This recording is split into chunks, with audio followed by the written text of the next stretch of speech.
دخلت ماب واو أنا وصاحبي، ماب ما فيه لا هكر ولا شيء، في مواجهات طبيعية، سلاح بعد سلاح. فبينما كنت أتواجه أنا وهو طبيعي، كنت أشيله يحرقني يشيلني، ما في من الخبر خبر. فلما وصلت للكل الأخير شوفوا إيش حصل لي. يلا اطلع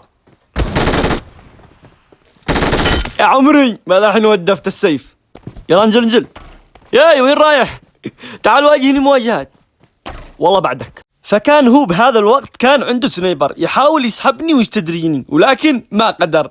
فكنت انا وهم لاحقه مثل توم وجيري. وبالاخير يا اخي بس الله يغضبي. الله يا اخي تعبكني والله.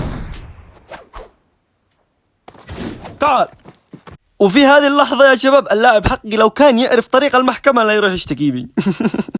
يا فارس بلا خلاص بس يا أخي، بس يا أخي ارحم أمك يا أخي، والله لا بعدك. عذبكني أشهد والله ما تعبكني إلا أنت. تعال ابلع. يا الله. الله. وأخيرا تم إمساك المجرم.